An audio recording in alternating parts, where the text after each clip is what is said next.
Hi everybody, Ezra here, EzraHelps.com. I am a cannabis consultant.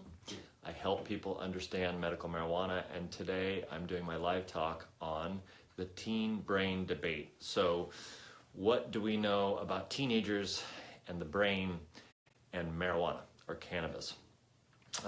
It's a subject that is important to me because I have two kids. I have an 11-year-old and a 9-year-old, and they have brains. And I think it's really important to know what cannabis does to the teen brain, and to make sure that we have the facts straight, and to protect people in our community, because we want people to be healthy and effective members of the community. So although I'm a cannabis consultant, I'm pro-cannabis, it's something that I do take very seriously. So first of all, there's been a lot of studies on it. For years and years, they've been trying to figure out, okay, what happens to the teen brain? Because the teen brain, teenagers, their brain is still developing, it's still growing, and this is a major factor. When we're talking about adults, after 25, 30 years old, the brain stops in its development, and the debate is pretty much settled that cannabis does not hurt the adult brain. So that's good to know.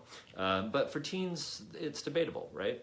So there's been many studies, and one famous study is called the Dunedin study. It was done in New Zealand, and they determined in the study that following teens for many years, they figured out that IQ points, teens' IQs went down 6 to 8 points if they smoked cannabis regularly, used cannabis regularly.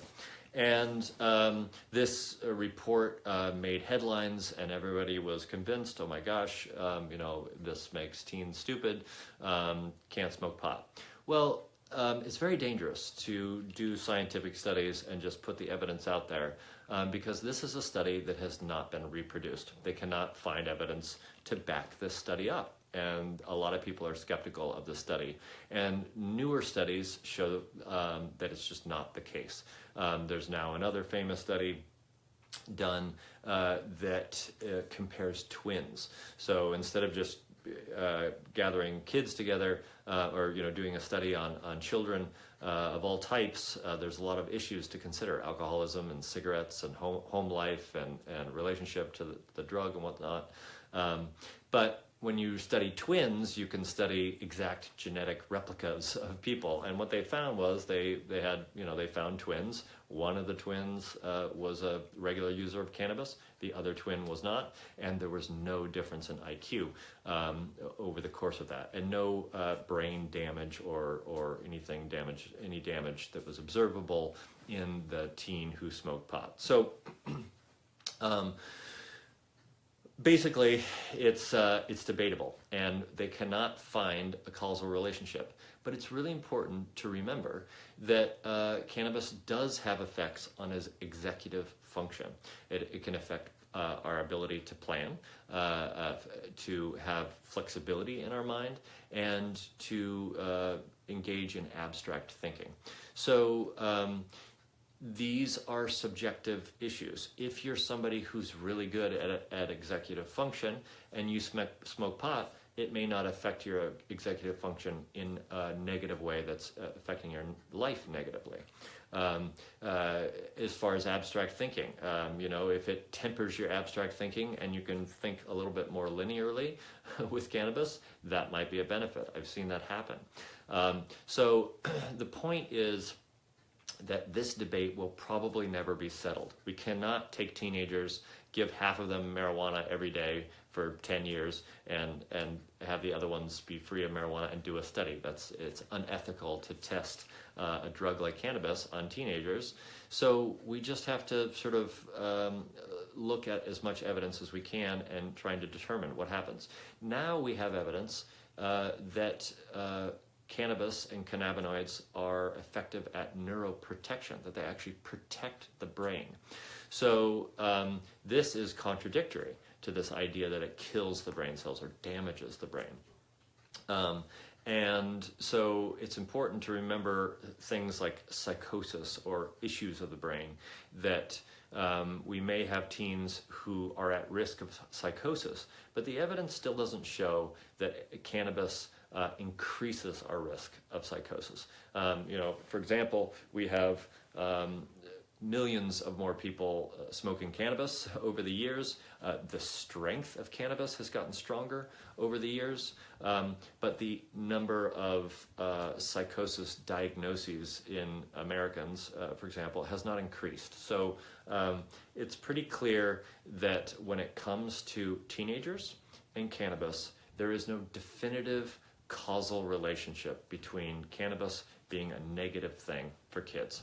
But it can be a negative thing. We know that. If we have people in our lives, we have teenagers in our lives who have issues with smoking pot all the time, we know that there's something amiss. Even adults who have smoked pot their whole life, sometimes even in the industry, colleagues that I've met and talked to, they know that one person who just smokes a little bit too much cannabis and their brain is off and you can't quite pin it down. And you might, look at that brain and observe it and poke and prod it and not really see an evidence of where it's off. But this is where subjective thinking comes in. This is where we have to acknowledge that there are personalities and there are certain goals that people have that are subjective, that are about them and their families and what they're going to do and the relationships they form. And this is where we have to be really careful with cannabis.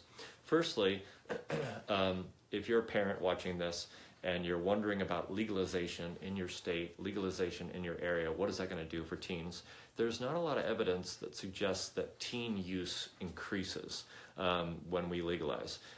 It may be offset actually by the fact that once you legalize marijuana, grandma's smoking pot, dad's smoking pot, everybody's consuming cannabis, and there's just not as much cachet for the teenagers, and so they're off to other things.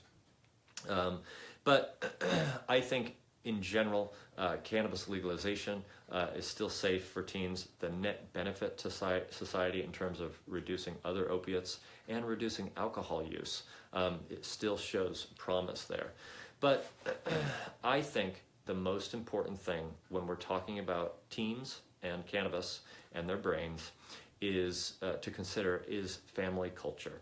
When our family culture has been established and is healthy and is supportive and there's open dialogue, then we can address things like how they're doing in school, what kind of issues they might be gravitating toward cannabis for, such as social anxiety, or anxiety in general, or not able to sleep, or peer pressure.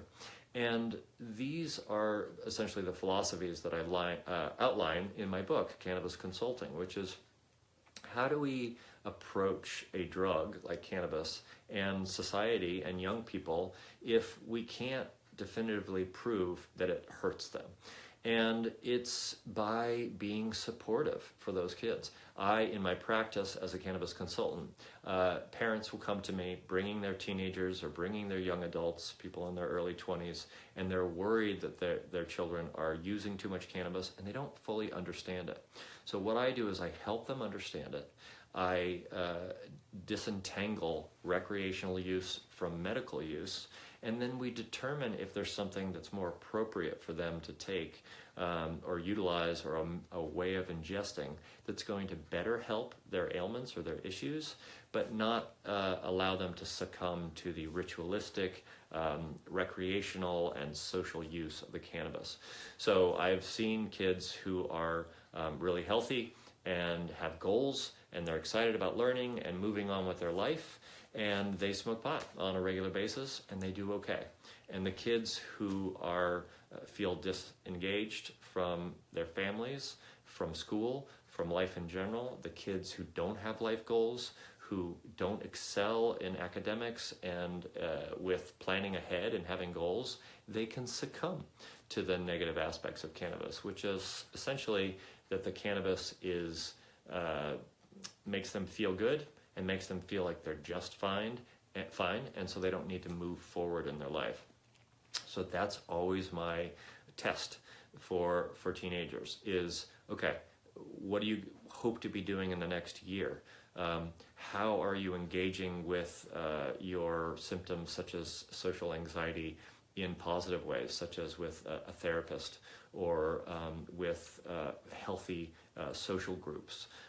And do you have plans to move forward? And can you utilize cannabis recreationally or medicinally and then pull away from it? Take breaks from it, use different forms, say an oil or an ingestible, something that you don't light up and smoke and cause fire and have that sort of exciting ritual attached to smoking cannabis.